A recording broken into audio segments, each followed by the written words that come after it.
mais nous, on sait que c'est un problème. Et le troisième point, il y a le problème de, comment on appelle, de la fuite de capitaux. Et quand on parle de la fuite de capitaux, d'où ça sort réellement? Les gens ne se sont pas posé la question. Le Gabon ayant un endettement qui est maintenant au-dessus de celui de, comment on appelle, des critères de la CEMAC, il se rend compte de quelque chose et Oligui rentre en discussion avec la Banque mondiale. La Banque mondiale lui fait comprendre que, mais écoutez, il y a un certain nombre de choses que vous devez arrêter dans votre pays. Notamment, comment on appelle, de laisser l'exonération à un certain type d'entreprise, des subventions sur des produits. Et le troisième point, de régulariser comment on appelle, le problème de l'emploi informel. Et ils disent comment on appelle, à l'État gabonais que votre, comment on appelle, secteur informel, vous vous rendez pas compte, il vous coûte quasiment 500 milliards l'année. Oligui n'arrive pas à croire ce qu'on lui dit. Il dit, comment ça, 500 milliards? Il dit, oui, c'est estimé à 500 milliards. Il dit, mais ce que tu es en train de chercher à vouloir avoir, comment on appelle, de l'argent pour financer tes projets, normalement, en régularisant ces secteurs-là, que ce soit les exonérations, que ce soit les subventions aux produits, et comment on appelle, régulariser la situation des emplois informels, tu peux avoir des masses d'argent qui peuvent aller de 300 à 500 milliards qui te permettront de lancer tes, comment on appelle, tes programmes. À partir de ce moment, il se rend compte de ce problème. Il dit, mais on ne peut pas laisser continuer comme ça. Et surtout, que les gens ils se demandent que, mais pourquoi cette décision a été radicale? Elle a été radicale pourquoi? Mais il y a quelque chose qui le justifie. C'est le taux d'endettement lui-même qui est déjà un critère qu'on ne peut plus laisser aller. Il ne peut plus continuer en montant. Donc, à partir de ce moment, il faut bloquer la saignée automatiquement. Et je comprends qu'une personne qui a été dans ce secteur pendant 30 ans, 20 ans, 40 ans, commence à se dire que non, mais je vais vivre encore de quoi? Mais on comprend ta peur, mais on ne peut pas laisser continuer les choses de cette manière. Le frère, lui, il parle, mais je sais qu'il n'a même pas de données. Regardez en 2023. En 2023, rien que des chiffres de, comment on appelle, du mobile money qui partent du Cameroun vers plutôt du Gabon vers le Cameroun, on a 42 milliards juste pour, comment on appelle, 111 000 personnes. 42 milliards que l'État ne peut même pas avoir une mainmise là-dessus. Et maintenant, pour les autres communautés, qu'est-ce qu'il en est réellement? Au bout d'un moment donné, il faut prendre des mesures qui vont amener à se dire que, oui, les gens certes gagnent de l'argent sur le pays, mais on ne peut pas les... Parce que c'est aussi simple. La création de valeur, vous ne pouvez pas la laisser sortir du pays de manière directe, que ce soit pour les multinationales. Que ce soit pour les multinationales, que ce soit pour les, comment on appelle, les petits secteurs, les petits métiers. Vous ne pouvez pas. Parce que réellement, qu'est-ce qui permet à un pays de se développer?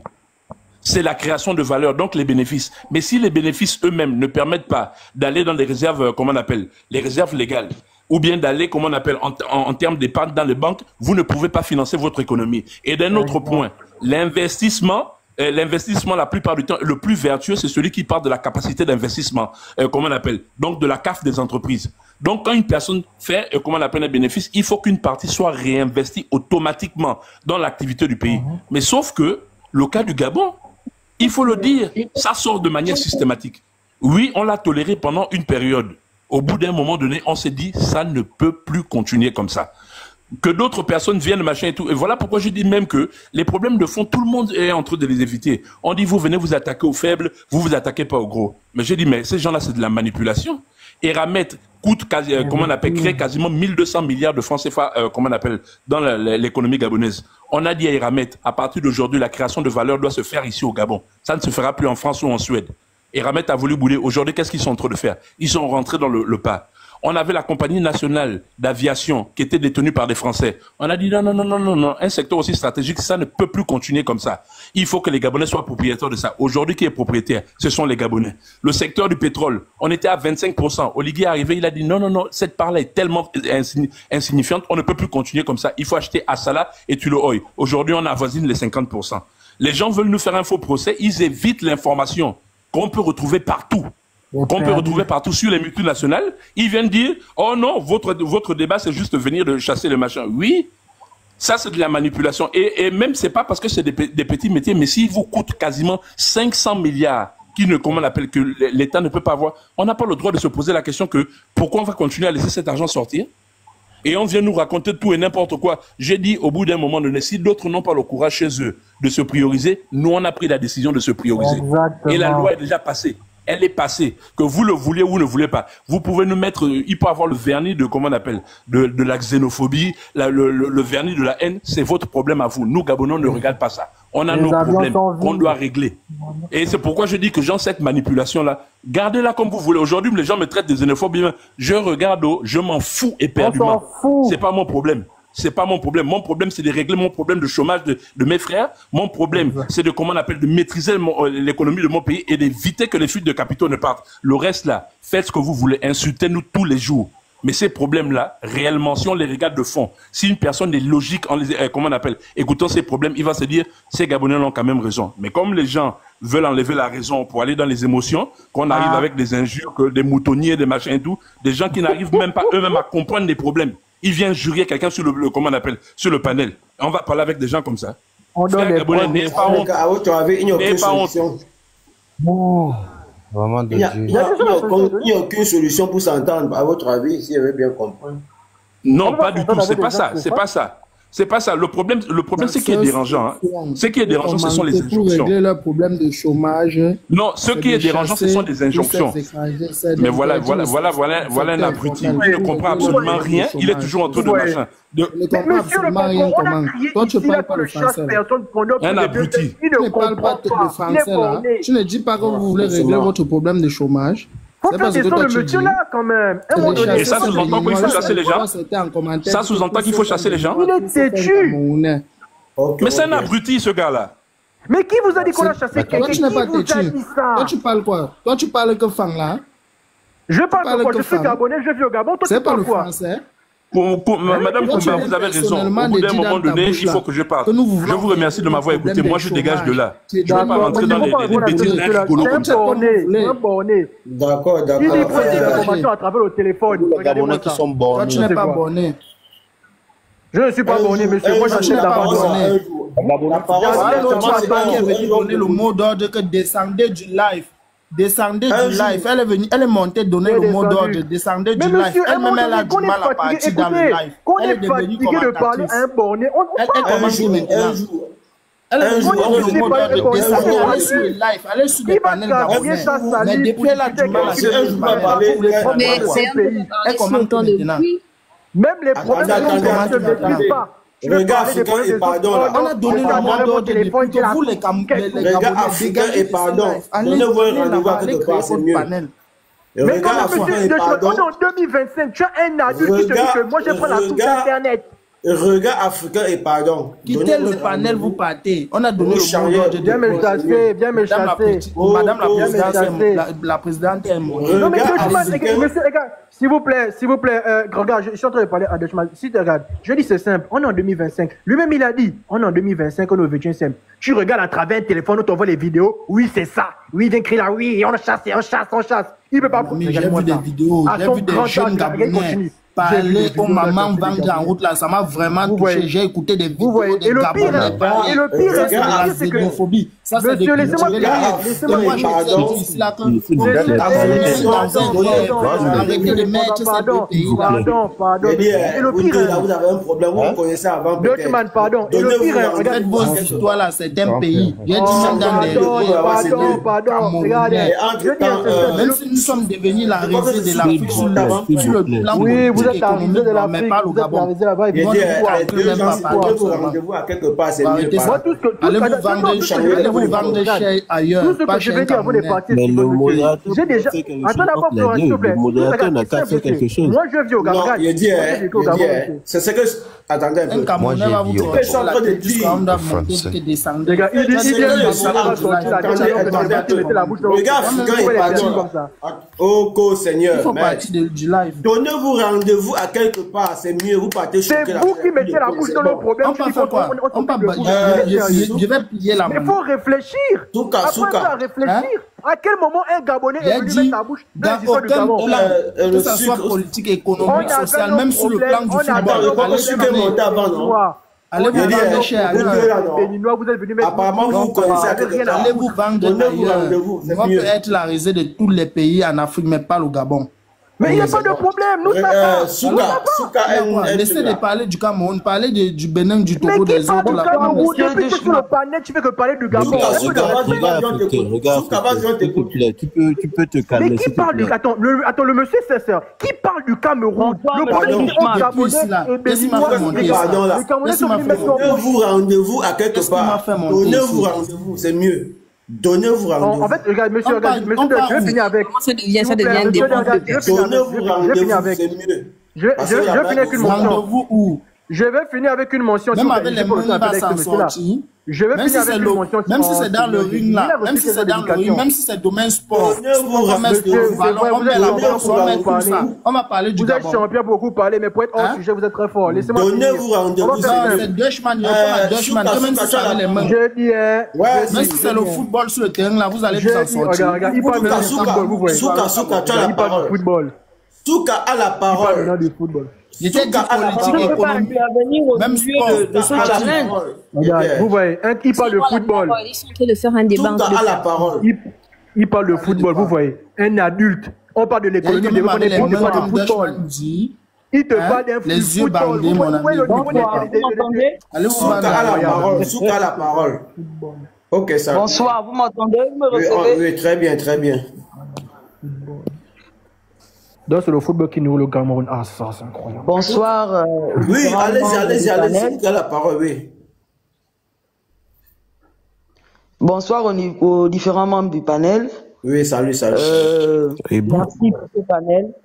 Merci pour les différentes idées qui ont été énoncées dans ce panel. Mais, monsieur Dutchman, ce débat n'est pas prêt de finir.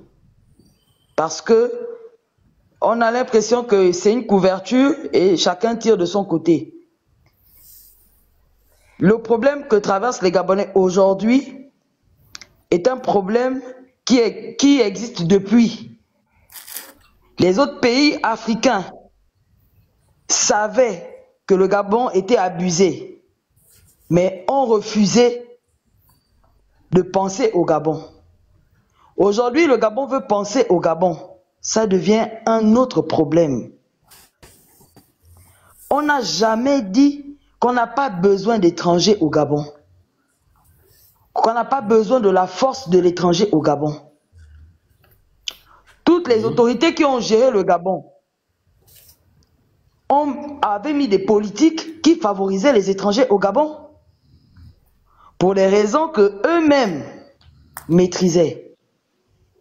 Mais aujourd'hui, permettez-nous aussi de réfléchir pour nous-mêmes, sans que ça ne soit une raison de coupe-souffle. On a l'impression que cette situation est venue couper le souffle à certaines communautés africaines. Alors que non. Tous ceux qui sont montés ce soir ne se sont pas lassés d'expliquer. Ils ont utilisé tous les mots possibles pour que le plus petit instruit parmi nous comprenne de quoi il s'agit. Il ne s'agit pas d'une guerre entre Gabonais Camerounais, ni d'une guerre entre Gabonais Béninois ou Gabonais Sénégalais, non. Il s'agit des intérêts du Gabon, vis-à-vis des Gabonais d'abord, ensuite vis-à-vis des communautés avec lesquelles nous sommes en partenariat ou avec lesquelles nous partageons l'Afrique. On ne veut léser personne. Si certains ont utilisé des propos qui ont lésé par maladresse, chacun est responsable. Mais nous n'allons pas faire des panels tous les soirs pour dire que les Gabonais sont xénophobes, les Gabonais sont ceci, d'autres même des pétitions. Les Gabonais doivent sortir de la CEMAG parce que le Gabonais dit, écoutez, pendant longtemps on n'a pas vu clair, maintenant qu'on nous a montré comment il faut faire pour voir clair et qu'on a décidé de voir clair, ça devient un problème. Quand j'écoute Monsieur Regarde Afrique, qui n'a jamais vécu au Gabon, qui ne vit pas au Gabon, je ne sais pas s'il a de la famille au Gabon, dire qu'il s'instruit sur le Gabon à travers des vidéos. Mais où allons-nous? Il a quand même un membre de sa famille ou un ami dans son entourage à qui il peut poser des questions pour se renseigner.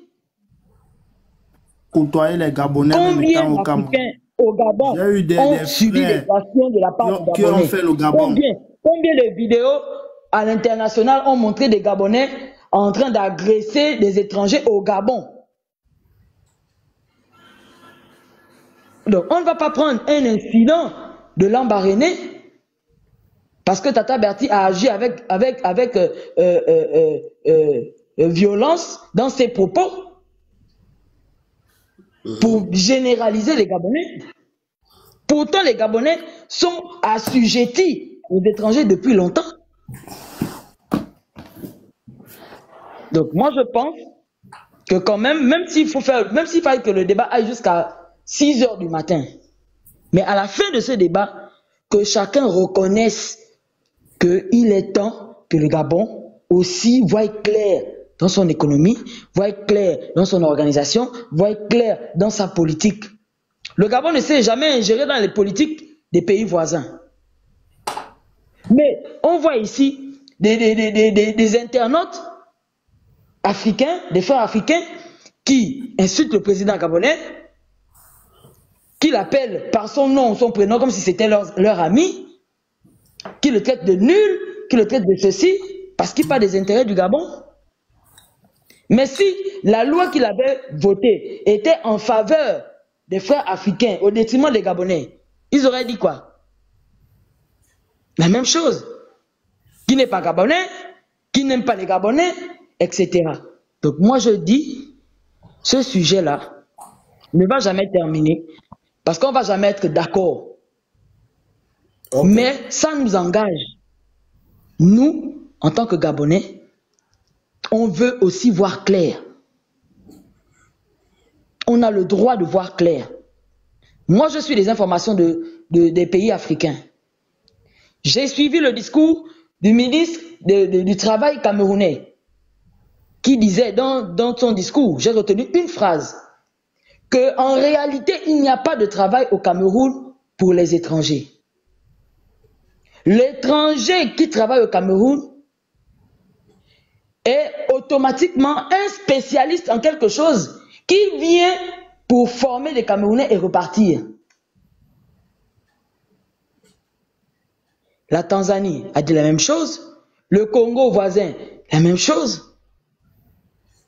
Mais nous, le Gabon, on ne dit pas ça. On ne dit pas que l'étranger n'a pas le droit de travailler au Gabon.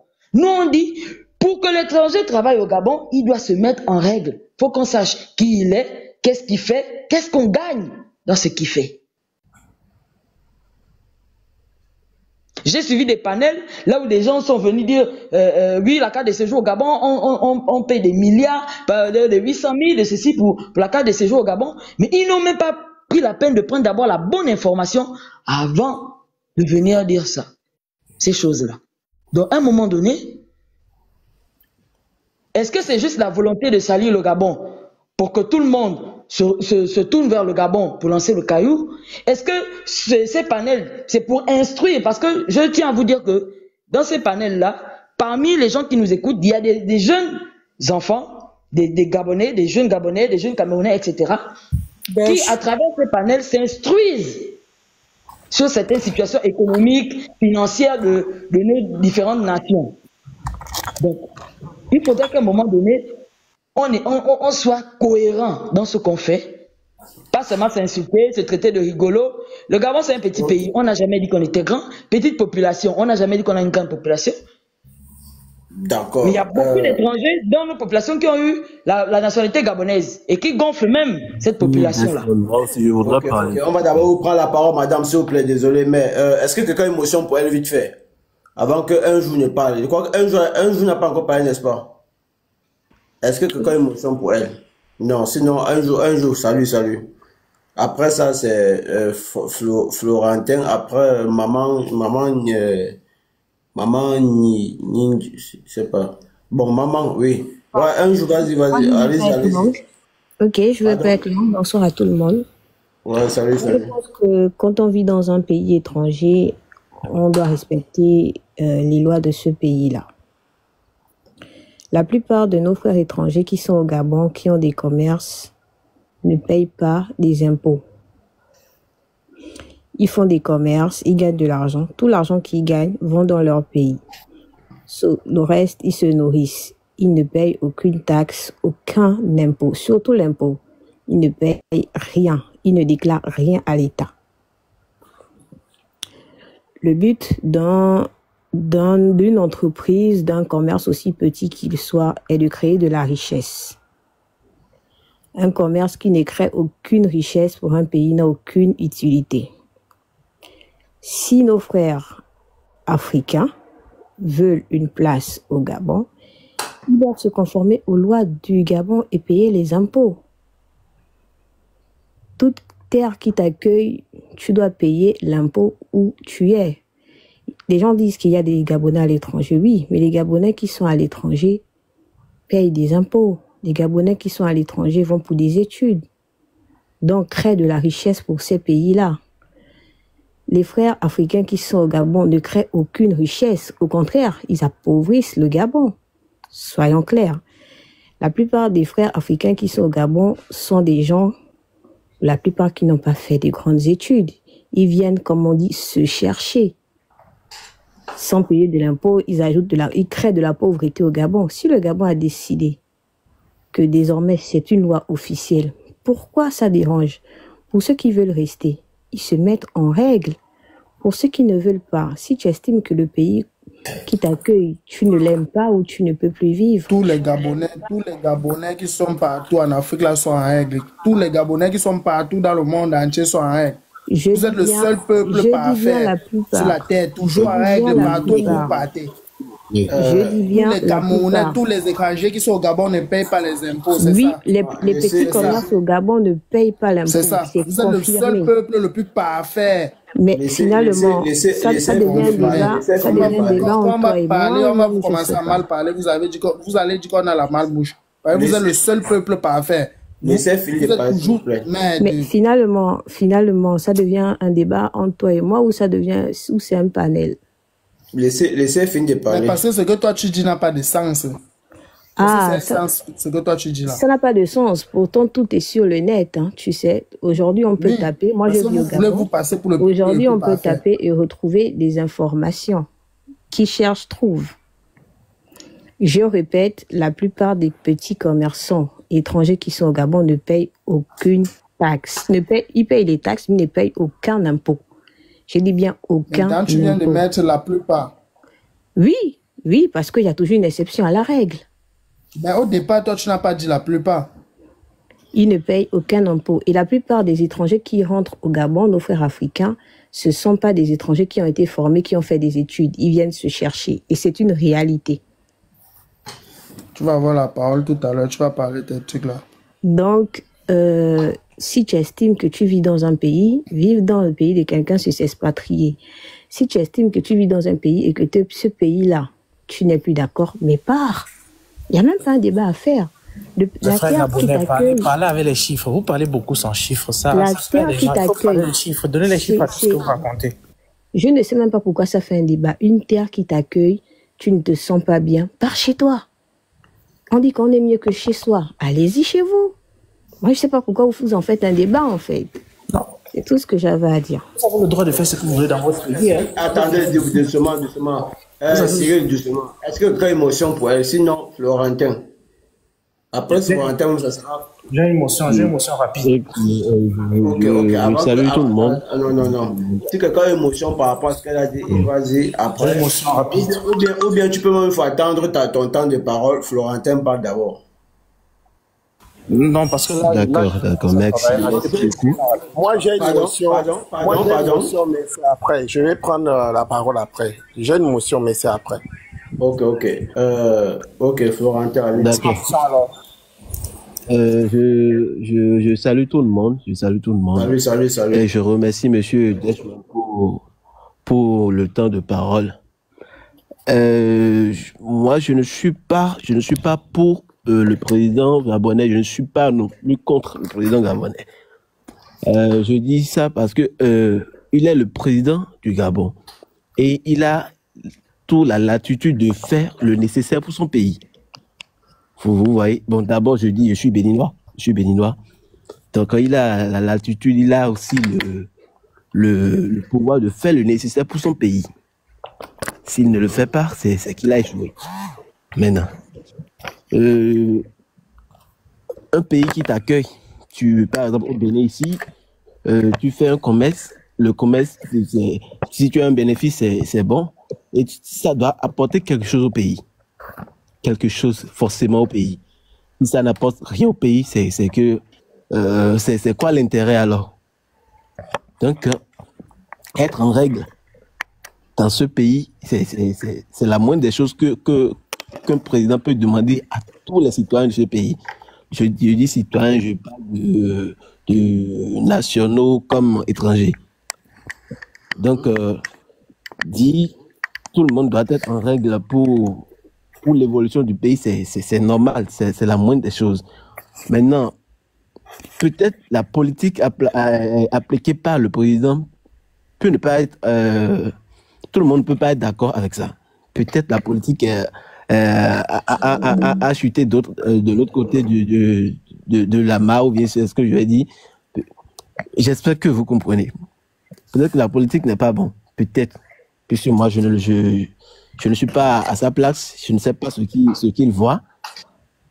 Je ne sais pas ce qu'il voit. Je ne suis pas à sa place. Donc, c'est les réalités qui le poussent à prendre cette décision. C'est lui et son entourage qui le savent. Voilà. Donc, je ne le condamne pas totalement. Totalement, non. Donc, il a peut-être raison. Maintenant, dit que les étrangers... C'est une mauvaise politique. Oui.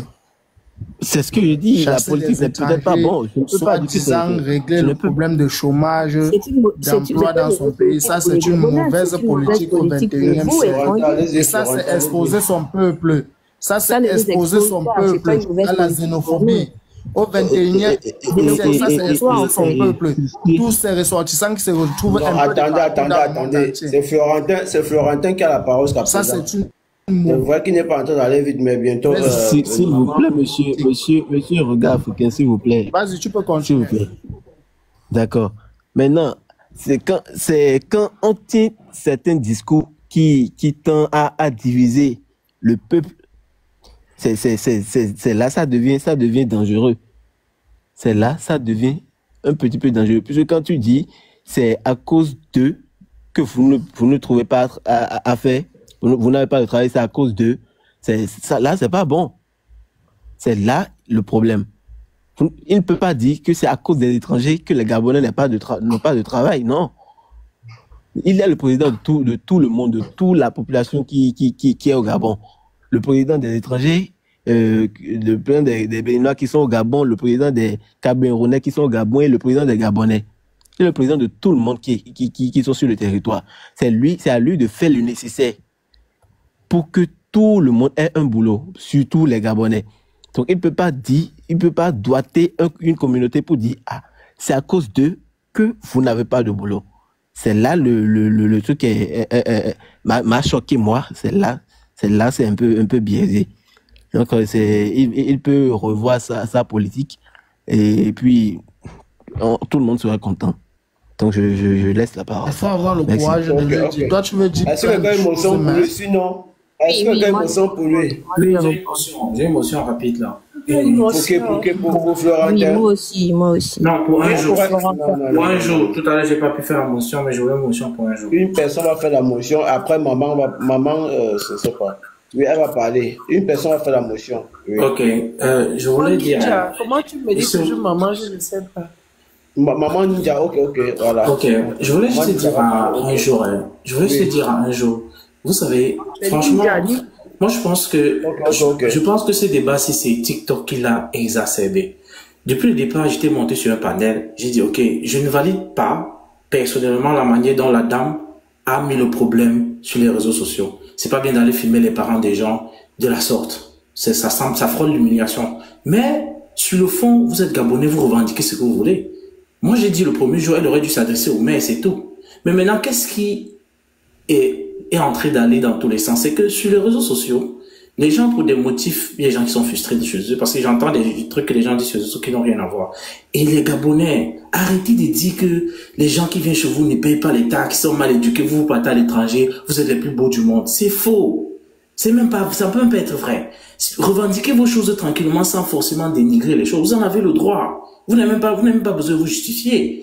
Mais ne dénigrez pas les autres, vous dénigrez les Sénégalais, ceci, vous dénigrez l'autre là. Non, non, non. Vous n'avez même pas besoin de vous justifier. C'est votre pays. Faites ce que vous voulez. Vous avez besoin que les choses disent à votre gouvernement, on doit exiger ça du gouvernement et qu'on l'applique. Mais vous n'avez pas besoin de vous adosser sur les bases de les gens s'ils sont méchants chez nous, ils viennent chez nous, ils font ceci, c'est là pour faire ça. Ça n'a pas de sens.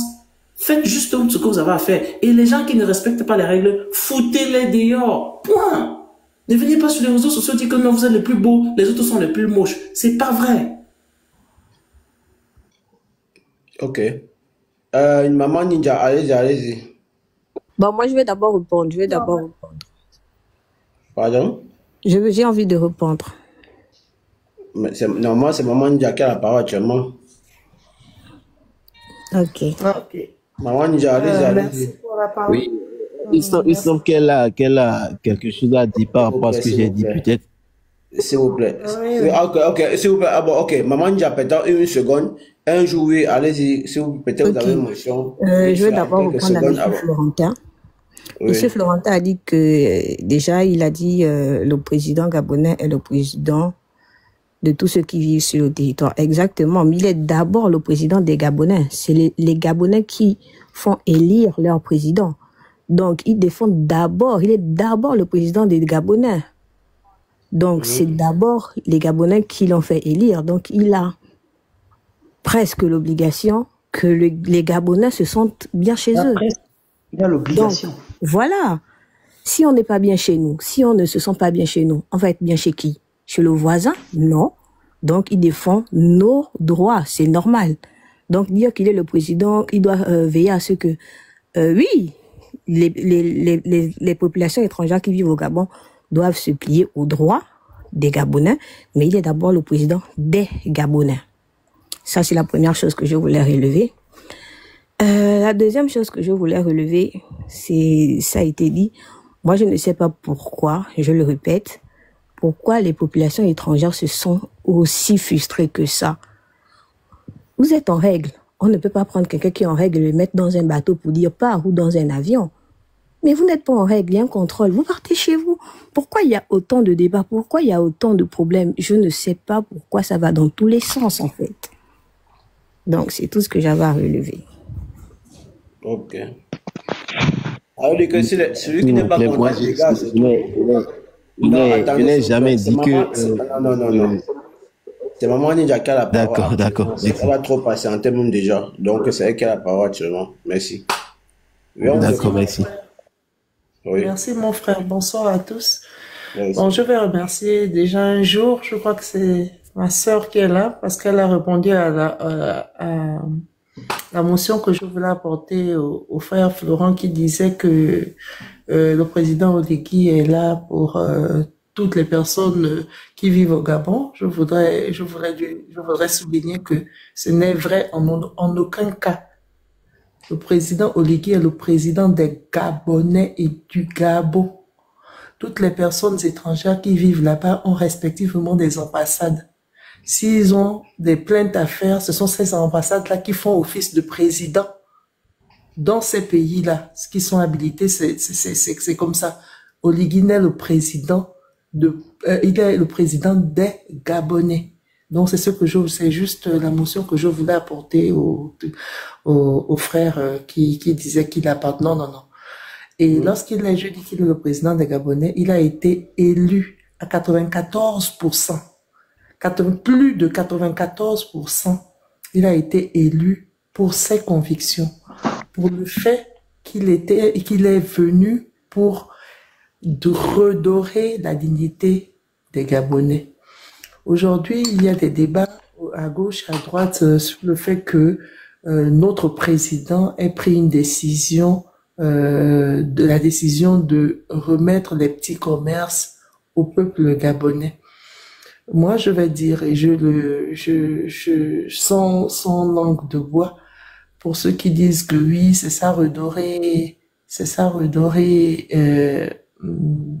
l'image du Gabonais, je vais répondre à ces personnes clairement que oui,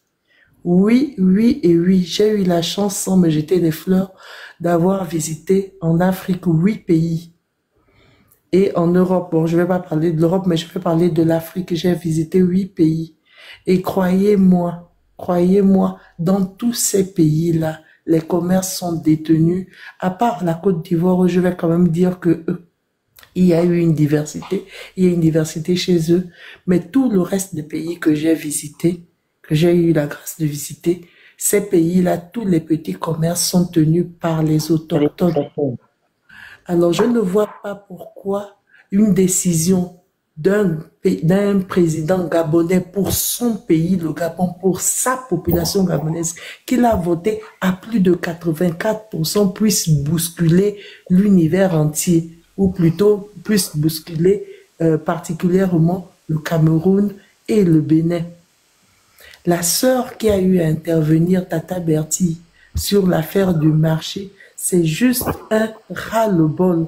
On fait un nouveau marché, on a élu un nouveau président qui dit qu'il va redonner, parce que c'est pas tous les Gabonais qui ont fait les hautes études, qui ont fait ci, qui ont fait ça. Il y a les Gabonais qui sont là, qui peuvent faire,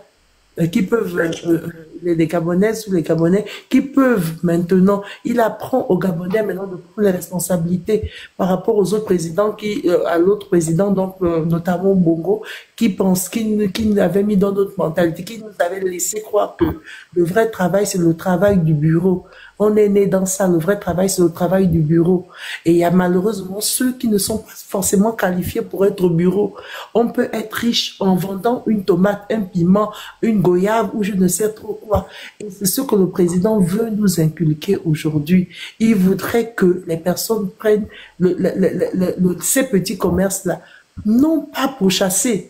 Moi, je ne suis pas là pour prendre la part des autres qui disent que, mais pourquoi ils chassent? Non, il peut même les chasser.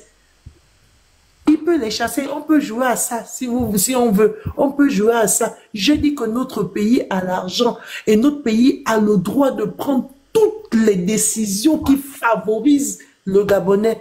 On n'a aucune justification à donner à qui que ce soit. De la même manière que le Cameroun a le droit de prendre les décisions qui avantagent tous les Camerounais. Aucun pays n'a autorité à se lever pour dire que pourquoi le Cameroun a pris telle décision sur les Camerounais. Non, je suis désolé. Si aujourd'hui l'Europe s'est réunie, la France, le machin, ils ont parlé des Nations Unies parce qu'ils avaient plus ou moins le même niveau de vie, le même niveau d'économie, qu'ils se sont dit qu'ils vont se rassembler. Et même là, en se rassemblant, ils ont encore sélectionné des pays qui n'avaient pas le même niveau de vie, qui n'ont pas le même niveau de vie qu'eux. Pourtant, c'est dans l'Europe. C'est pas toute l'Europe qui a la possibilité de rentrer dans l'Union européenne. Ils refusent parce qu'ils n'épousent pas les convictions que eux ils épousent. Ils n'épousent pas le niveau d'économie que eux ils ont. La France n'accepte pas, par exemple, que je prends, je sais même pas quel pays, les pays de l'Est là-bas entrent dans le truc parce que d'abord, ils n'ont pas la même manière de penser, ils n'ont pas les mêmes religions, ils n'ont pas la même économie, ils n'ont pas ci, ils n'ont pas ça. Et donc ils refusent même qu'ils rentrent. Donc chacun préserve, même lorsqu'on s'unit, chacun préserve son pays. Oligui est en train de redorer les couleurs de son pays. C'est son pays, c'est un Gabonais et aucun, je dis encore, je dis bien et je redis, on n'a aucune justification à donner à qui que ce soit. Moi, j'accepte lorsqu'on me dit que je suis xénophobe. Même si au fond de moi, je sais que je ne le suis pas, mais quand on me dit, vous les Camerounais, je dis oui. Si cette décision-là vous conforte dans l'idée que nous sommes xénophobes parce que nous avons envie d'essayer de nous en sortir aussi. Vous êtes arrivés au moment où le Gabonais se disait que le seul travail qui est possible, c'est le travail du bureau. Combien de fois je suis allé jusqu'en Irlande, une Camerounaise qui m'a dit, oui, ah, tu es Gabonaise, mais j'ai vraiment pitié de vous. Hein. Vous ne savez pas travailler, vous ne savez pas planter, vous ne savez pas ci, vous ne savez pas ça. Je dis maintenant, comprendre cette décision-là. Elle m'appelle pour dire que vous allez faire quoi? Mais laissez-nous. Si nous nous noyons, c'est nous. Si nous ne pouvons rien faire contre vous, laissez l'histoire révéler que nous ne pouvons rien faire contre vous. Toute chose s'apprend.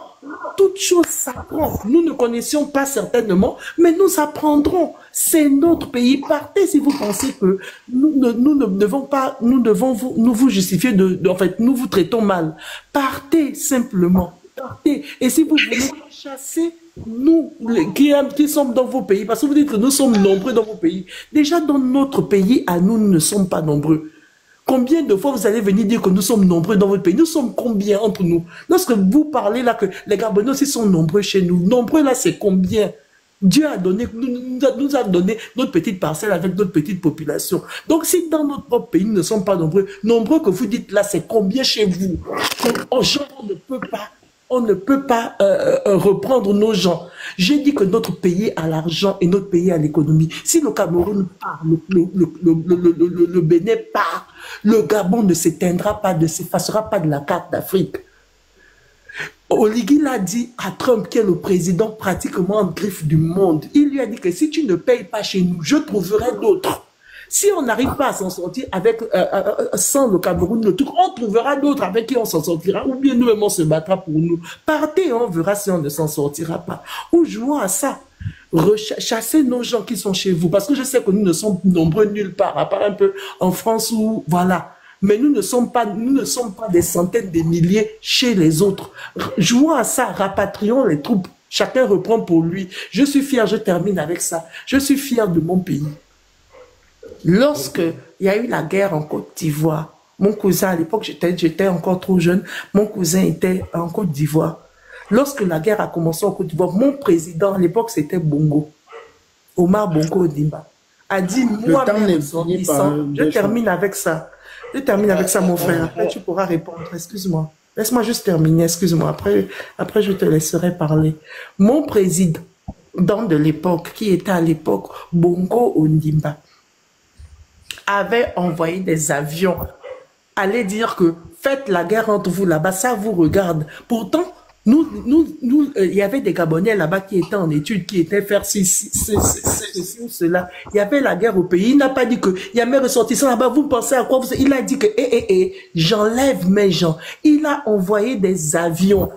Parce qu'il pensait que son peuple n'était plus à sa place là-bas. Il a envoyé des avions. Mon cousin, à cette époque-là, dormait chez sa copine, une jeune Ivoirienne. Il dormait chez elle. Il n'a pas compris comment les militaires sont arrivés jusqu'au quartier. Il n'était pas au campus, il était chez sa copine. Les militaires gabonais sont allés le retrouver au bas-fond, là où il était, pour dire, vous êtes Gabonais, il y a un Gabonais qui dort ici, chez sa copine, il l'a ramené. Pourquoi? Parce qu'on a le souci. Nous ne sommes pas nombreux, nous n'allons pas nous perdre dans des discussions de tel pays se bat pour ça, tel pays se bat pour ça. Non, on se regroupe, on souffre, on mange nos cailloux chez nous. Laissez-nous, s'il vous plaît, je termine. Laissez-nous avec notre pays. Nous sommes de mauvaises personnes. Laissez-nous être des mauvaises personnes, mais n'interférez pas. J'interdis à quiconque d'interférer dans la politique gabonaise quand c'est pour le bien-être des Gabonais.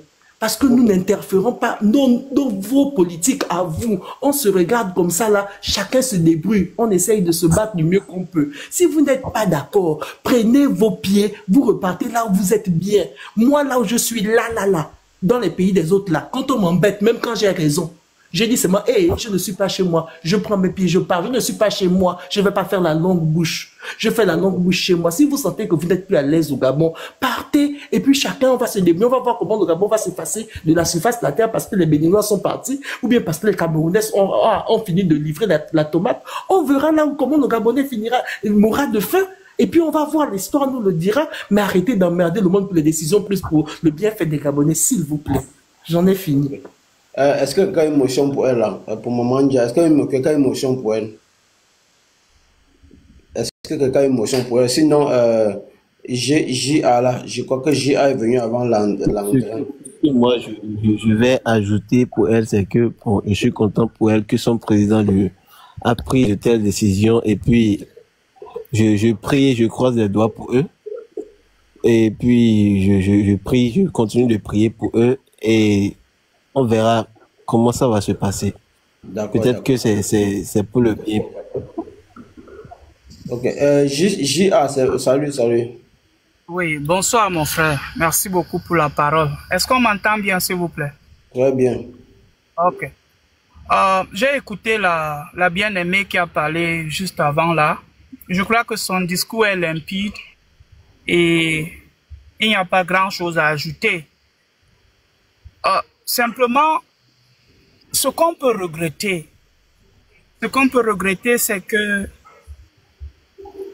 on en est encore dans une sous-région à avoir des considérations aussi nombrilistes, c'est-à-dire que on entend des discours, c'est notre pays, ça ne va pas. Je vous assure, au niveau macroéconomique, ce discours ne peut pas passer. C'est-à-dire quand on veut penser le Gabon au niveau macroéconomique, même le président sait que cette décision qu'il a prise ne peut pas aider le Gabon sur une longue durée. Mais on peut comprendre, ce sont des mesures conjoncturelles. Effectivement, on a compris le cri des Gabonais. Et il faut les contenter. Mais le Gabon est trop petit pour être celui qui, dans la sous-région, commence à lever la tête de cette manière. Et justement, elle a dit que si les Camerounais n'apportent plus la tomate et tout ça, non. Je vous assure que si on réfléchit sur le plan macroéconomique, les pays qui sont aux alentours du Gabon, s'ils se sentent frustrés par cette politique que le président Oligui Nguema a implémentée, justement pour contenter les petits commerçants, le Gabon aura des difficultés. Mais ce que nous disons, c'est que ça fait beaucoup d'années, après après que l'UDEAC a laissé la place à la CEMAC, il y a eu des protocoles d'accord entre les présidents, les premiers ministres, les chefs de gouvernement des pays de la sous-région Afrique centrale se sont réunis à plusieurs reprises pour une véritable intégration sous-régionale, pour qu'il y ait une bonne circulation des biens et des personnes. Simplement, on a un problème. Je ne sais pas d'où ces pesanteurs sortent, mais on ne devrait plus, en 2025, et justement, elle qui vit sans doute en Europe, ou je ne sais pas, voir un peu comment ça se passe. Moi, je vis aux États-Unis, je vous dis, c'est assez admirable de voir que quelqu'un peut passer d'un État à un autre sans qu'il n'y ait autant de restrictions, autant de barrières.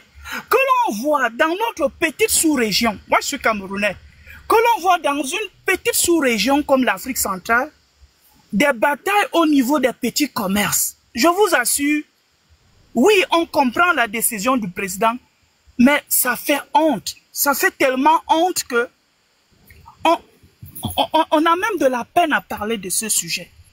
Donc, je veux simplement dire que oui, ce débat, vraiment, il est peut-être inutile aujourd'hui parce qu'on comprend véritablement la politique qui a guidé le président. Mais si on élève un peu le débat, pour le remettre au niveau de la région et de se dire, si on a encore des choses comme ça, où on peut chasser des petits commerçants, de rentrer chez eux sur la base des discours nombrilistes, non, c'est notre pays et le président a pris ça pour notre bien. Non, si on réfléchit comme ça, on a un problème. Et c'est là où moi, mon problème se pose. Et je vous assure que le Gabon est très petit en ce moment pour pouvoir tenir de bout en bout une telle politique. Et mais, pour sortir, j'ai trouvé quand même que c'était un peu trop gros pour que le président s'y implique. Je crois que je ne connais pas le Gabon particulièrement, mais s'il y a un peu de décentralisation au Gabon, puisque Lambaréné ou bien d'autres villes sont je sais pas, sous la juridiction peut-être de certains préfets ou de certains maires, le président aurait peut-être pu laisser le maire ou le préfet gérer de ça. Parce que quand lui, il prend sur lui de prendre des décisions, ce qu'on regarde, ce n'est plus que, ok, ça se passe simplement dans une... On voit simplement un président qui a des velléités xénophobes. Ça, c'est un problème. Vous voyez, s'il avait laissé le maire gérer ça, on comprendrait que, écoutez, par une sorte de protectionnisme économique, on fait d'abord la part belle aux locaux, on fait la part belle aux Gabonais. Et je crois que ça aurait été un débat qu'on aurait poussé sous le tapis. Mais de voir un président de la République prendre la décision d'intervenir comme ça, je pense que peut-être même qu'il y a comme une sorte d'échec de la part des autorités en charge, peut-être des autorités municipales ou bien des autorités locales. Il y a peut-être eu une faiblesse ou bien un échec à ce niveau. Donc je sors en disant que ma bien-aimée qui a parlé, elle a très bien parlé, mais elle a parlé avec avec une conscience un peu réduite des enjeux du moment. Je vous assure, on ne peut plus réfléchir État, on ne peut plus réfléchir pays. On a besoin de réfléchir un peu plus globalement. On a besoin de réfléchir sous région, Afrique centrale, Afrique de l'Ouest, Afrique australe. On a besoin de réfléchir un peu plus globalement, région Afrique, pour pouvoir être en mesure de faire face aux contingences et aux défis du moment. De voir que, et puis chacun se sent mieux là. C'est-à-dire, il y a des Camerounais qui sont désormais des Gabonais, parce que c'est là-bas qu'ils se sentent à l'aise. Alors, s'ils se sentent à l'aise dans un petit commerce, c'est pas de vente de piments ou de tomates, après beaucoup d'années, que par une sorte de protectionnisme, de politique protectionniste, qu'on les renvoie chez eux, vous comprenez que ça frustre. C'est vraiment frustrant. Et c'est ça qui a fait la levée de bouclier qu'on a vu. Mais bon, je crois que les autorités diplomatiques, les autorités étatiques des différents pays ont pris la mesure de la situation et je crois qu'elles sont en train de réfléchir pour véritablement que cette histoire ne prenne pas une autre ampleur. Je pense que le président Oligui Nguema n'est pas méchant. Je crois qu'il n'est pas méchant. Il veut simplement aussi montrer à ses compatriotes qu'il comprend leurs cris et qu'il est en mesure, chaque fois que le besoin s'impose, de prendre des décisions pour véritablement apaiser la tension sociale. Merci. Okay. Est-ce que quelqu'un a une motion pour JA? Est-ce que quelqu'un a une motion? Oui, j'ai une motion. Oui, pour aller dans madame, maman Ninja, attendez s'il vous plaît. Maman Ninja, pour aller dans le même sens que madame JA, c'est que non, attends, Florentin, s'il te plaît. Maman Ninja, est-ce qu'elle a une motion pour JA? Oui, allez-y, madame. Oui, merci beaucoup, mon frère. Ma sœur Gia, il y a 2 points que j'ai relevés dans ton intervention. Premier point, micro et macroéconomie. Lorsque des pays décident de rentrer dans la macroéconomie, c'est lorsque la microéconomie a déjà été accomplie. Lorsque j'ai intervenu, j'ai eu mon intervention tout à l'heure, j'ai dit même l'Europe, ou dans lequel nous vivons, ils étaient d'abord séparés. Avant d'entrer dans notre territoire, on payait la douane avant d'entrer. Parce qu'ils ne se sentaient pas encore assez forts. Ils n'avaient pas encore assez développé leur microéconomie. On ne parle de macro que lorsque la micro de chaque pays essaye déjà de s'en sortir. Et là, on peut parler de macro. On ne fait pas un bond vers l'extérieur lorsqu'on sait un grand bond comme ça, lorsqu'on sait que les bases ne sont pas déjà accomplies. Lorsque vous parlez de ça, il faut savoir, avant de parler le gros français que vous dites que je n'ai pas approfondi l'économie de ceci, l'économie de cela, je ne peux pas aller commencer à construire, je ne sais pas, une maison, commencer par la toiture sans avoir mis mon soubassement en place. La macro ne peut se développer que lorsque la microéconomie de chaque pays équivaut ou égale à chaque pays. Là, on pense maintenant à se mettre ensemble.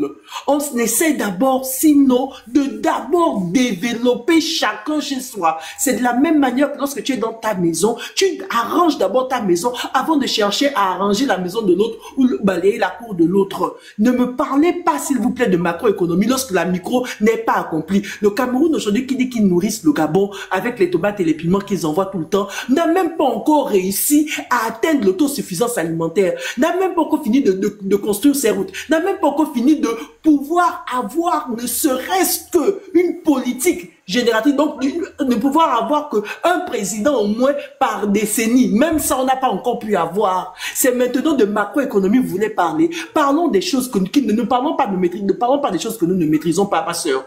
Essayons d'abord de commencer par des sous-sols, des choses élémentaires. Comment asseoir notre petite économie avant de chercher à savoir comment je vais m'associer avec tel ou tel. On ne parle pas des choses pour le plaisir de parler. Premier point que vous avez soulevé en me disant que j'ai été planotonique. Je n'ai pas été planotonique, je sais de quoi je parle. Le second point, vous parlez de la décision du président qui a été une décision plus ou moins, j'utilise mes mots infantiles, mais vous avez utilisé vos mots à vous. Je sais plus comment, je sais pas plus quel mot, excusez-moi, que vous avez utilisé, mais comme pour dire que le président n'a pas vraiment pesé ce qu'il disait. Le président que vous voyez n'est pas un homme, c'est pas un enfant qu'on a mis hier, il est venu là, il est né hier, et on va dire qu'il n'a pas pesé ce qu'il y avait hier, il s'est seulement levé un matin et il a décidé telle ou telle chose. Le président que vous voyez là a marché auprès des présidents. Il a été gabonais. Il est né gabonais. Il a été dans les écoles gabonaises. Il a été à l'université, une école supérieure qu'on appelle l'UST chez nous au Gabon. Il a été là-bas. Et après, il est allé au Maroc, il est allé au Sénégal, il a fait les pays des autres avant de revenir. En revenant, il a été longtemps à côté des hommes politiques. Il a fait plus de 20 ans auprès des hommes politiques. Alors, quand vous dites qu'il ne sait pas ce qu'il fait, je doute fort de ce que vous dites. Je doute fort, je vous mets vraiment au défi que lui, peut-être vous êtes allé plus loin dans l'étude que lui, mais lui, je peux vous dire que côté politique, vous n'avez rien à lui apprendre. Lorsqu'il prend cette décision pour son pays, c'est parce qu'il a vu que c'est une décision, comment dirais-je, qui pourrait fortifier, qui pourrait élever, qui pourrait mettre le Gabonais, qui pourrait assainir l'économie la microéconomie du Gabon, avant de penser à la macroéconomie du Gabon. Pour terminer, je dis encore et je redis, même aujourd'hui, l'Europe dans laquelle nous sommes, je vis là, même jusqu'à aujourd'hui, il n'accepte pas tous les pays. Pourquoi? Parce que les autres pays qu'ils rejettent là n'ont pas encore atteint leur microéconomie. Ils refusent parce qu'ils savent que ceux-là vont venir profiter de nous. Même l'Europe, qu'on dit qu'ils ont connu l'indépendance depuis 1700 Kalakala, ils ne refusent pas des pays frontaliers. Jusqu'alors encore, il y a des trucs de douane qui vont payer. Aujourd'hui, la Grande-Bretagne est sortie de l'Union européenne. Pourquoi? Parce qu'ils jugent qu'ils perdent plus que ceux qu'ils gagnent. Pourtant, eux, ils ont déjà dépassé la microéconomie. Ils sont passés à la macroéconomie depuis longtemps. Mais pourquoi ils ont décidé de sortir du grand cercle? Parce qu'ils ont pensé que eux, ils ne gagnaient pas plus que ça. Pour eux, ils perdaient en étant avec les grands groupes. Ma soeur, pardon, les décisions politiques ne sont pas enfantines. Mon président n'est pas un président enfantin. Acceptons simplement ce qui est là. On ne chasse pas. Je termine avec ça. Vous avez dit que chasser les Camerounais ou les machins. On ne chasse personne de notre pays. On ne chasse personne du Gabon. On dit juste que c'est le moment où il faudrait aussi que le Gabonais apprenne à faire ces petits métiers-là. On n'a pas dit aux Camerounais que c'est désormais toi, tu n'as plus accès à ce truc-là. Non. On dit pour le faire maintenant, il faut être réglementé. Donc tu passes par une certaine étape maintenant pour pouvoir le faire. On ne chasse personne. C'est ceux-là qui disent qu'ils ne sont plus déjà, que le fait qu'il y ait... Voilà, ok, excusez-moi, d'accord, merci, je vais m'arrêter là. Mais on ne chasse personne. Nous sommes tous dans ce pays-là, je termine avec ça, excusez-moi d'avoir été aussi longue, mais aucun Gabonais ne chasse un frère, un Camerounais, un Ivoirien, un Béninois, un Togolais. On ne les chasse pas. On dit juste que nous voulons avoir 60-70% de cette part de marché-là. C'est tout. Maintenant, ils ont déjà fait assez de beurre. Ils peuvent maintenant viser les autres grands marchés, demander maintenant des marchés avec l'État, parce que je crois qu'ils sont là depuis longtemps. Et puis, on va toujours continuer à avancer. Donc, merci beaucoup. Et encore Landrin, salut. Landrin, salut. Oui, salut. Moi, j'aimerais rebondir après le frère qui va parler, s'il vous plaît. Merci. Allez-y. Ok. Landrin, salut. Ouais, salut Frangin, salut Deshman, salut le panel. Merci de m'avoir fait monter. J'espère que mon micro est bon. Oui. Bon, en fait, je suis quand même un peu sidéré par rapport à la situation qui prévoit actuellement au Gabon parce que une nation souveraine ne peut pas prendre des décisions pour l'intérêt de ses populations, tout et autres. Ça fait débat partout. Moi, je ne trouve pas ça normal. Laissez les Gabonais gérer leur pays. Et il y a aussi ce côté où les Camerounais ont toujours tendance à dire que non, si demain le Gabon là qu'on va fermer les frontières, ils n'auront rien à manger. Mais attendez, n'oubliez pas qu'il y a des Camerounais actuellement, des agriculteurs camerounais qui lancent des projets en comptant sur le marché gabonais. Vous croyez vraiment que ces agriculteurs seront contents qu'on ferme les frontières? Ils feront quoi de leur culture? Respectez quand même les décisions des pays.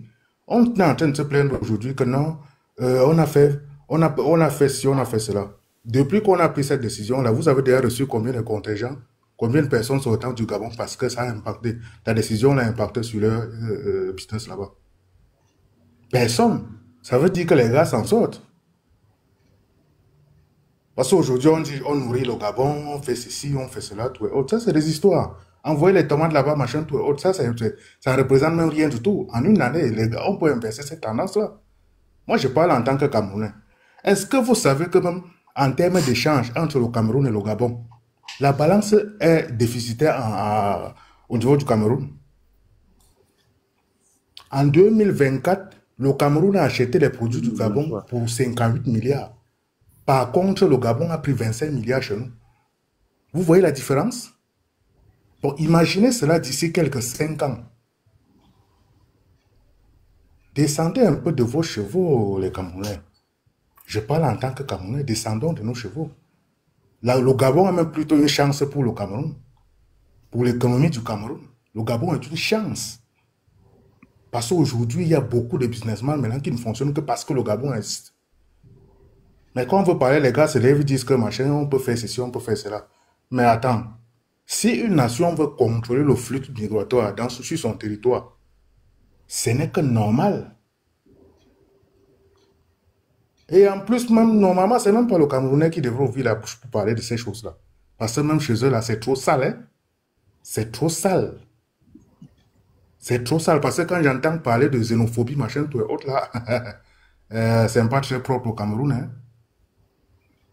Il y a des panels, vous suivez les panels des Camerounais. Vous savez comment ils se tapent entre eux.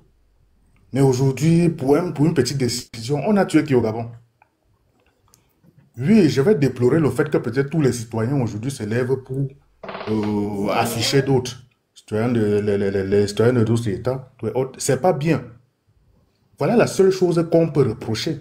Mais pas reprocher la décision de cet État-là.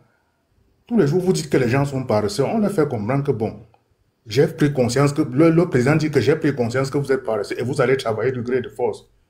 Qu'est-ce qui vous empêche de travailler? Les autres ont pris nos métiers, tout autres. Bon, on va leur interdire de le faire. Vous devez le faire. En prenant cette décision, on va aussi les observer. Il ne faut pas que demain, quand Oligui va dire, bon, ils vont aller se peindre, Oligui va dire, non, j'ai libéré un secteur d'activité pour vous. Vous n'êtes pas accaparé de ce secteur d'activité-là, tout et autres. Donc, je remets cela à ceux qui pratiquaient cela avant.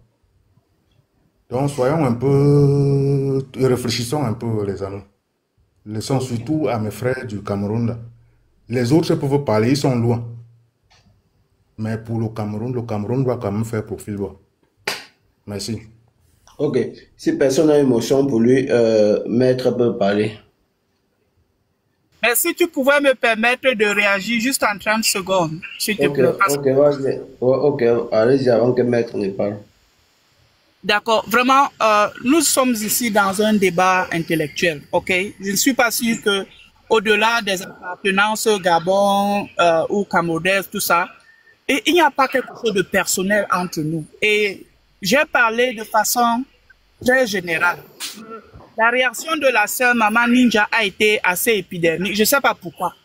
Et j'ai le sentiment aussi qu'elle ne m'a pas compris. Ma sœur bien-aimée, s'il te plaît, je veux remettre les choses dans leur contexte. J'ai dit que la décision du président était bonne. Et j'ai dit qu'après toi, on te comprenait de façon très limpide. Il a réagi juste sur la base du protectionnisme. Et le protectionnisme, c'est ça. L'ensemble des décisions qu'on prend pour privilégier d'abord les locaux. Et je suis d'accord avec ça. Et j'ai dit que le souci, justement, c'est qu'en 2025, on a encore des débats de cette nature-là. C'est-à-dire que, alors qu'il y a 10 ans, 15 ans, depuis plus de 20 ans même, que la CEMAC est née, on parle d'une intégration sous-régionale. Ça fait que le Camerounais peut se retrouver au Gabon, le Gabonais peut se retrouver au Cameroun et exercer. Sans que, justement, un jour, on arrive à lui dire est-ce que tu as la carte de séjour, est-ce que tu as le visa. Toutes ces restrictions-là devraient être levées. C'est ce que j'ai dit. Et deuxièmement, quand j'ai dit, je n'ai pas dit que le président prend une décision dont qu'il ne maîtrise pas. C'est pas ce que j'ai dit. J'ai dit c'était trop gros. C'est-à-dire que un sujet comme celui-là, puisque c'est un problème qu'on a localisé, ok, on pouvait laisser l'autorité aux autorités, je ne sais pas, municipales ou je ne sais pas, départementales. Je ne sais pas comment c'est l'organisation administrative là-bas au Gabon. Le préfet, je crois, je ne connais pas ses prérogatives, ses pouvoirs, mais je me dis que c'était un peu trop gros pour le président de pouvoir se pencher sur cette affaire. Parce que d'autres également, toutes les analyses qui sont faites là maintenant, tendent à créer même un autre problème, peut-être un problème diplomatique. Pourtant, ce n'est pas ça. Je ne suis pas sûr qu'au fond, le président, il est méchant. C'est ce que j'ai dit. Donc, ne pensez pas que j'essaie je sais pas, de montrer que le président ne connaît rien. Non, non, non. Le Gabon en fait, le président gabonais prend les décisions qui sont bonnes pour les Gabonais. Et je ne suis pas de ceux qui pensent qu'il va falloir fermer les portes pour ne plus aller livrer les produits vivriers au Gabon. Je dis simplement que même sur le plan de la conscience, de savoir qu'on a encore des débats comme ça en 2025, ça heurte quand même la sensibilité. Et c'est ce que j'ai dit. Parce que l'intégration sous-régionale n'est pas dans les pays où c'est évolué, comme en Europe ou tiers, ou comme aux États-Unis où je suis.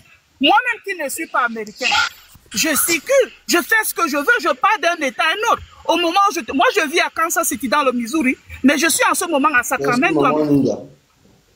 Tu vois, non? Et je passe simplement parce que quoi, il y a un certain nombre de restrictions qui ont été levées qui font que on ne peut plus, hein? Je ne sais pas si tu me comprends, c'est ce que je voulais dire. Donc vraiment, on est dépassionnant le débat. On essaie simplement de discuter comme de grandes personnes, mais ne me donne pas l'impression que j'ai voulu dénigrer ton pays ou ton président. En tout cas, je ne fais pas partie. Je sais qu'il y en a qui le font, mais je ne fais pas partie de ceux-là, s'il te plaît. On parle seulement, chacun apporte une contribution. Et... Excuse-moi, ma soeur Gia, j'ai pensé que c'était ça, mais excuse-moi, si j'ai eu à te vexer, excuse-moi, ce n'était pas mon but. Excuse-moi, si j'ai mal interprété tes propos. Ok. Maître, bon, salut, bonjour. Bonsoir à tous. Oui, salut. Ok, merci déjà de me faire monter sur ce panel. Je tiens déjà à dire à tout le monde que je suis gabonais. Je vis au Gabon.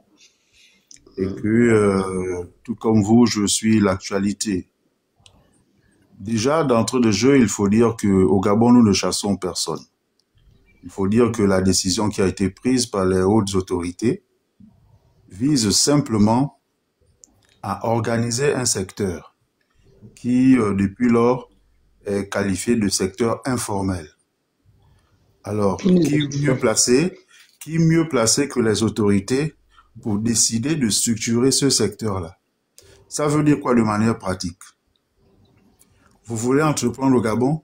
Vous vous faites enregistrer par les services fiscaux, de sorte que désormais vous puissiez également être éligible au niveau des impôts.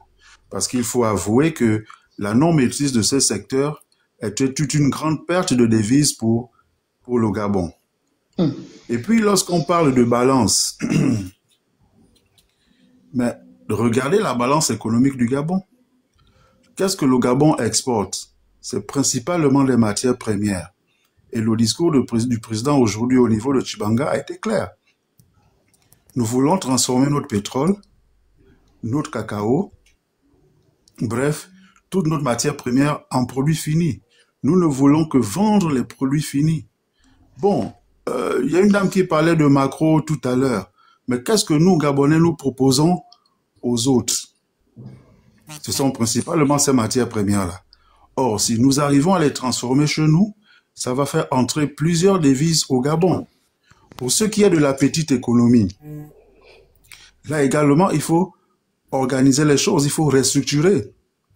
Si nous ne le faisons pas aujourd'hui, quand est-ce que ferons-nous? Est-ce que vous voyez? Il n'est pas question de chasser qui que ce soit ici. Il s'agit de réorganiser un secteur. Il faut bien que la dame qui vend par exemple du piment puisse également être éligible aux impôts. Il n'est pas question ici désormais de faire fuir quelconque argent et ainsi de suite. Maintenant, celui qui aura rempli tous les critères pourra tranquillement faire son business. Un peu comme là où vous êtes là-bas. Vous qui êtes aux États-Unis et en France, vous ne faites pas le commerce comme vous voulez. C'est bien réglementé.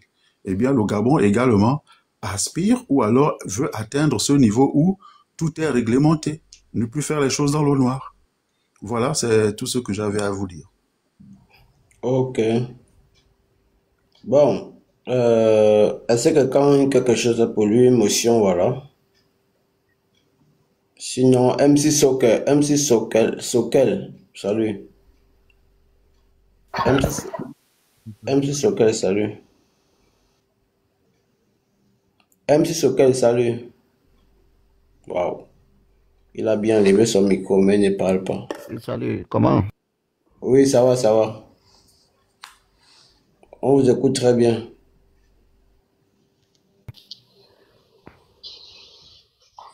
MC Sokel, salut, on vous écoute bien. MC Sokel, salut, on vous écoute bien.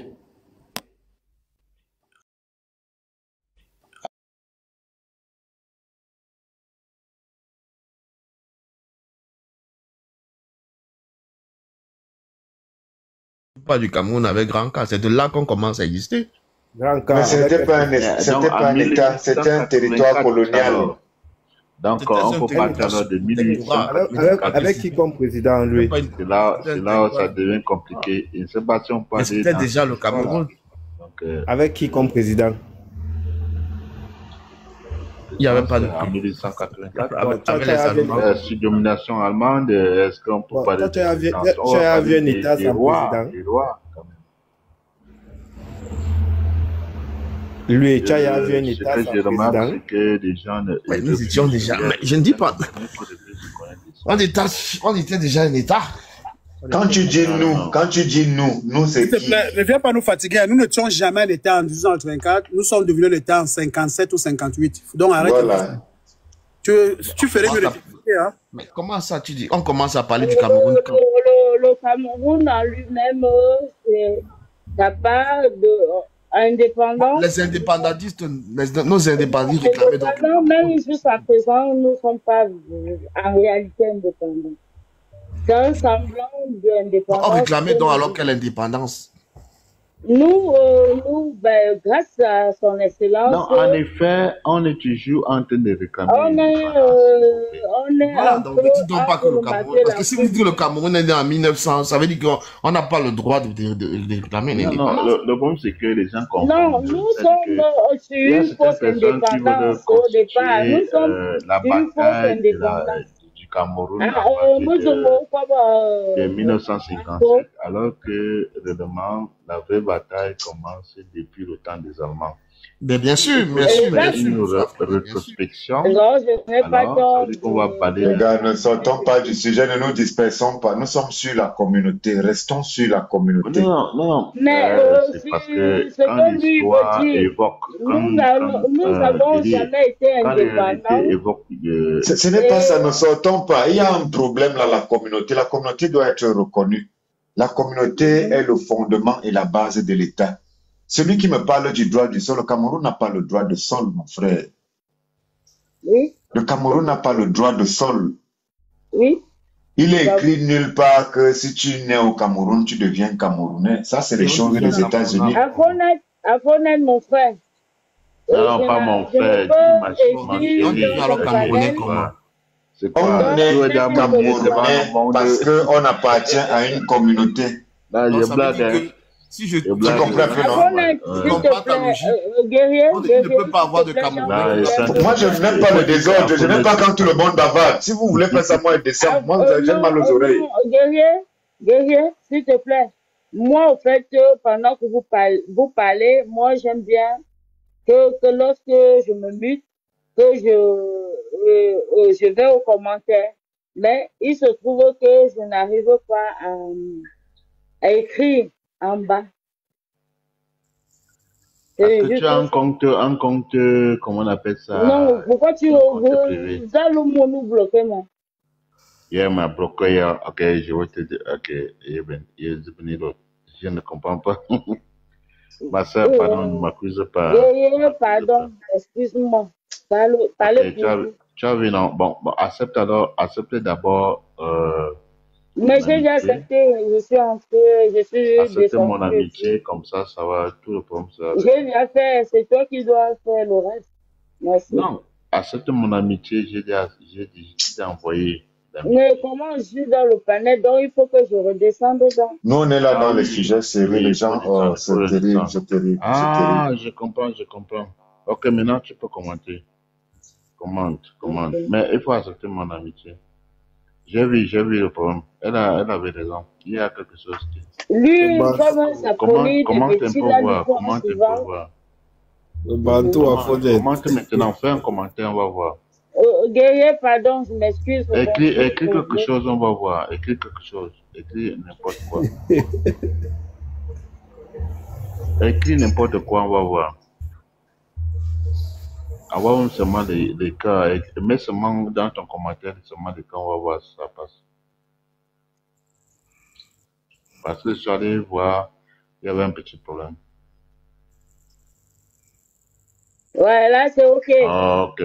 Maintenant, tu vas donc aussi accepter mon amitié. Tu as vu, non? Moi, j'essaie de résoudre les problèmes, mais il faut aussi apprendre à résoudre les problèmes. Hein? Vous avez compris, hein? Moi, j'essaie de résoudre les problèmes. Merci. Pardon. Tu as vu, non? Elle est syrienne. Il faut donc aller accepter mon amitié. Parce que c'est bon. Voilà.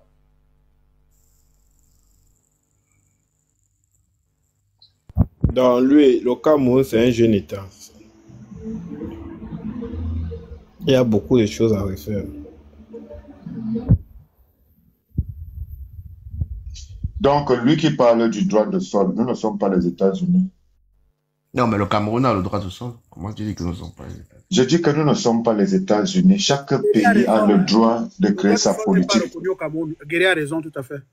Comment ça, le droit de sol n'est pas reconnu au Cameroun? Nous sommes Camerounais parce que nous appartenons aux communautés. Un Tchadien qui vit au Cameroun n'est pas Camerounais. Hein. Il n'est pas Camerounais. Comment s'il n'est pas Camerounais? Il n'est pas Camerounais parce qu'au moins il y a la traçabilité. Ses parents ne sont pas Camerounais. Oui, mais il a sa nationalité camerounaise. Encore, il n'est pas Camerounais. Je dis que tu ne peux pas avoir la nationalité camerounaise parce que tu es né sur le sol camerounais. Tu peux demander à être naturalisé. Ce n'est pas comme aux États-Unis où le 14e amendement te donne le droit d'être américain parce que tu es né sur le sol américain. Tu comprends un peu, non? Et c'est comme ça là-bas parce que c'est leur réalité. Ils sont arrivés là-bas, ils ont taillé les peuples autochtones. Si les peuples autochtones avaient une force là-bas, existait encore politiquement, ça ne serait pas comme ça. Or, chez nous, nous sommes encore des peuples autochtones. On a subi l'esclavage, la colonisation, mais ça n'a pas supprimé les peuples autochtones. Les peuples autochtones sont toujours là. Et vous voyez que c'est ceux qui veulent le droit du sol qui en même temps veulent tailler les autochtones. C'est différent, les gars. Nous ne sommes pas les States. Les States, c'est les gens qui sont venus d'ailleurs. C'est les gens qui sont venus d'ailleurs. Ils sont venus d'Europe. Voilà. Ils sont venus, ils ont trouvé les autochtones, ils ont taillé les autochtones. Voilà. Comme les